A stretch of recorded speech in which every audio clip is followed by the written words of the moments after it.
Hola, bienvenidos. Mi nombre es José Manuel López García. MacIntyre y las virtudes. Realmente Alasdair MacIntyre es uno de los filósofos morales más importantes de la historia.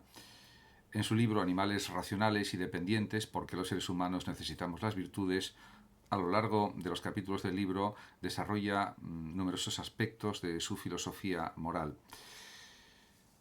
También sostiene MacIntyre que algunos teóricos han sostenido que los animales no humanos no pueden tener pensamientos, creencias o razones para actuar.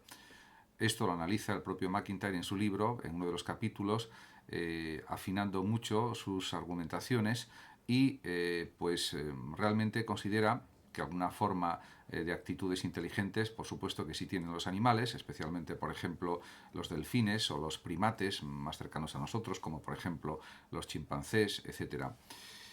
Pero también a lo largo del libro, MacIntyre insiste en los aspectos de la dependencia humana, de la corporalidad humana, también cuestiones relacionadas con el paso del tiempo, con la vejez, etcétera.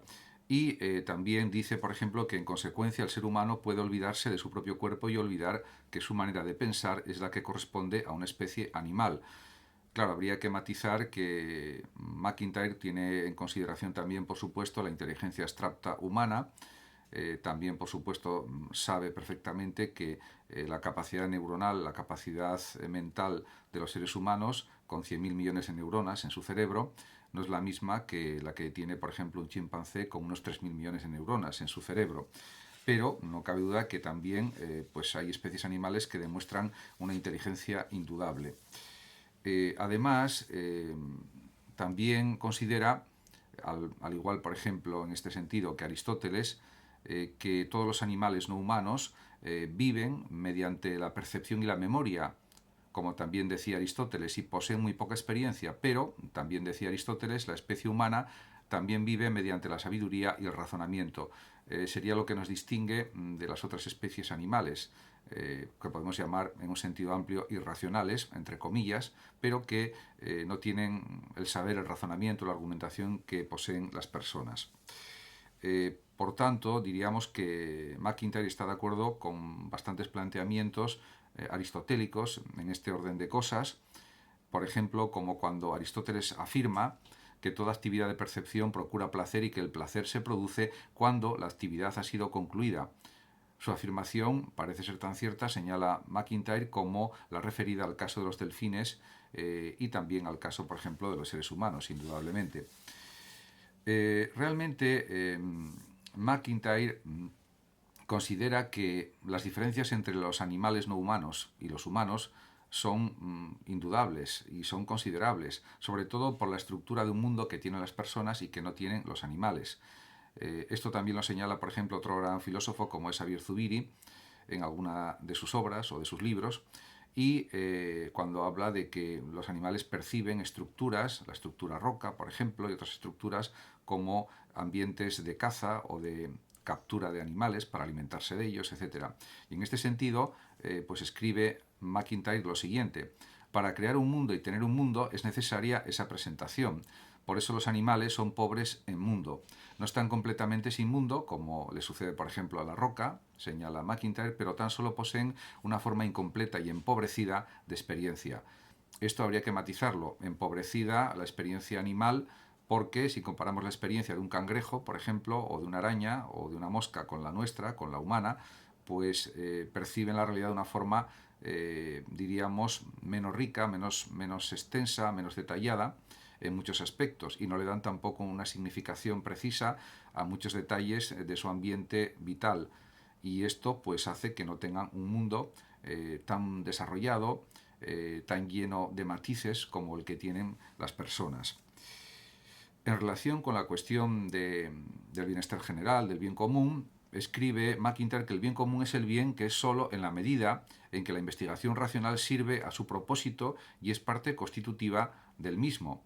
En efecto, MacIntyre apuesta por una regulación de la sociedad humana en la que haya una solidaridad intergeneracional, en que se piense en el beneficio de todas las personas que conviven en esa sociedad, aunque esto no implique necesariamente un utilitarismo de principio, sino más bien un planteamiento con base kantiana y que está también reforzado por la filosofía aristotélica, entendida de una manera moderna, contemporánea, por MacIntyre. Y en este sentido, pues MacIntyre se muestra como un filósofo, podríamos decir, humanista o humanizante en ese sentido, que yo creo que estaría en concordancia, por ejemplo, con la ética cordial de Adela Cortina, con la ética mínima, etcétera. Realmente, de hecho, el propio MacIntyre, a lo largo de este libro, pues comenta cuestiones relativas a la sociedad. Y en uno de esos pasajes habla de la imaginación de una sociedad perfecta, una sociedad, por lo menos una sociedad política, que parta del hecho, por ejemplo, de la discapacidad y la dependencia como algo que todos los individuos experimenten o van a experimentar en algún momento de su vida, y por lo que, y esto lo señala muy claramente MacIntyre, el interés de las necesidades que padecen las personas discapacitadas deben ser adecuadamente atendidas y expresadas, y eso no forma parte, como se dice muchas veces desde el relativismo contemporáneo, del interés de un grupo particular de individuos concretos, sino de otros, sino que es el interés de una sociedad política que pretende ser justa, una sociedad política entera y esencial, y que no lo sería si faltara el concepto del bien general, del bien común. Por lo tanto, frente a particularismos de grupos concretos, debe imperar el bien general, el bien común para todos los que componen la sociedad, que son todas las personas sin ningún tipo de distinción. Esto lo expresa muy claramente en su libro MacIntyre. Pero además, MacIntyre es un filósofo comprometido con la justicia, comprometido con la ética, con la moral. Es un filósofo que nació en 1929 en Glasgow, Escocia, en Reino Unido. Diríamos que es también un gran escritor. Y MacIntyre, como filósofo, utiliza el sistema de la narración histórica, o de lo que se denomina también la filosofía narrativa. Y el modelo que le parece más apropiado en el ámbito filosófico es uno similar al aristotélico en cuanto a estas cuestiones relativas a la ética, fundamentalmente a la moral, a la política, en cierto sentido, por supuesto con las oportunas adaptaciones a la sociedad actual del siglo XXI, como es lógico. Por tanto, se entiende que MacIntyre es una figura clave en la ética de la virtud, como también lo expresa en su libro Tras la virtud, y que el propio MacIntyre pone como aspecto central de la ética de los hábitos, de las virtudes, el conocimiento de cómo alcanzar por parte del individuo una vida buena, en la que encuentre en plenitud todos los aspectos de la vida humana. En este sentido, pues diríamos que está también en concordancia con otros filósofos, por ejemplo, como es el caso de Zubiri, que también habla de la plenitud humana, de la plenitud de la vida, de la plenitud de la realidad humana, etc. Además, estos enfoques acerca de la filosofía moral del propio MacIntyre demuestran cómo el juicio de un individuo surge o nace, podríamos decir, del desarrollo de su carácter, con lo cual en este punto está siguiendo la ética del justo medio aristotélica, la ética de los hábitos, de las costumbres que propuso hace 2300 años el mismo Aristóteles. Sigue también ese planteamiento general aristotélico.